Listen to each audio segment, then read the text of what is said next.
Hi, Ben Weinberg from the Roosh Center here talking about a new paper that just came out this week in Nature Medicine by Aronchik and colleagues, looking at resistance mechanisms to a new drug that we hope will be FDA approved any moment called daraxonrasib. There's been a lot of splash over this past year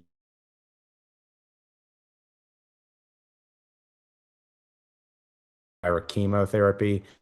And again, we expect it to be approved any minute. We recently opened the expanded access program at Georgetown, which we're very excited about.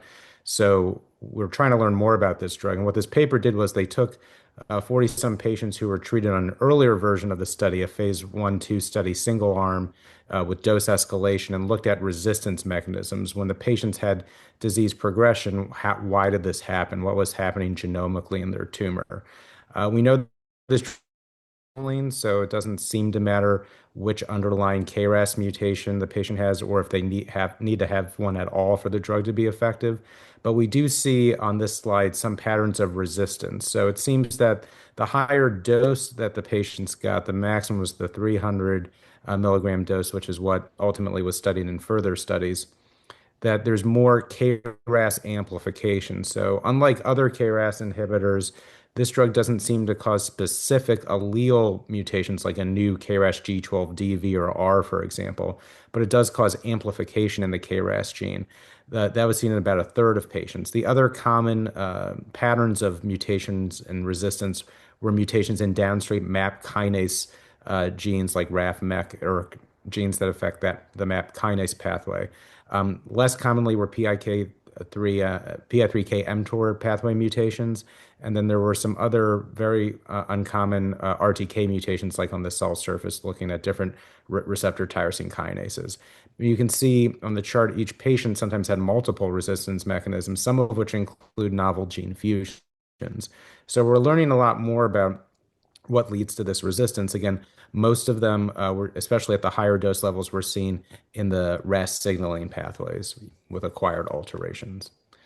These are examples in individual patients. On the top line is a patient with metastatic pancreas cancer and an underlying KRAS G12D mutation. You can see there's initial response with shrinkage of tumor in the liver, and then over time, the disease eventually progresses.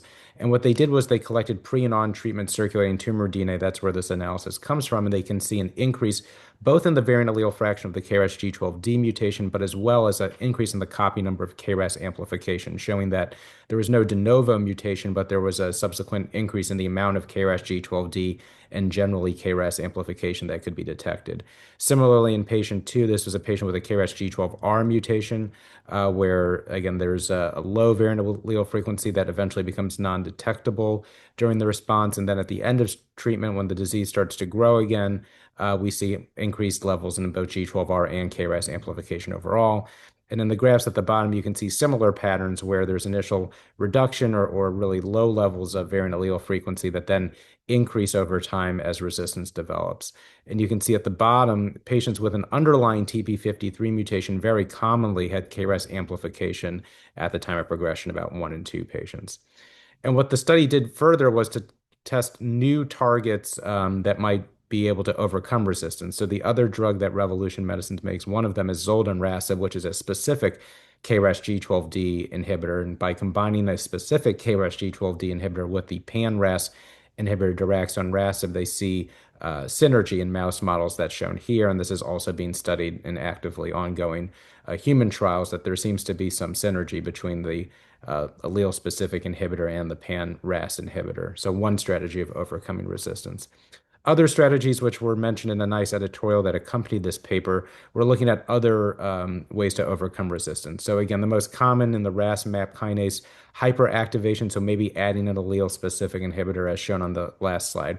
There were about 9% who had a receptor tyrosine kinase amplification or mutation. So this is an example where combining daraxonrasib with an EGFR inhibitor, with a MET inhibitor, with a HER2 blocking agent. And in the study, they also looked at using trastuzumab deruxtecan, a HER2 antibody drug conjugate, which also showed some synergy in some preclinical models.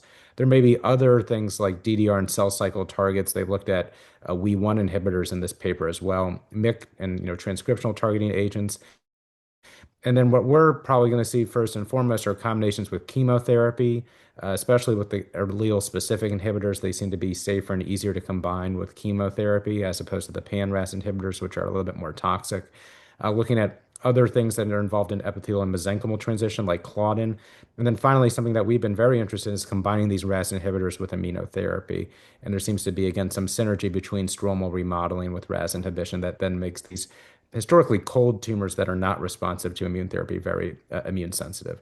So very exciting times in the pancreas realm. Again, now that we have these drugs hopefully very soon at our disposal, they work well, but not forever. We need to figure out why these tumors are resistant and figure out how to combine them to make them even more effective.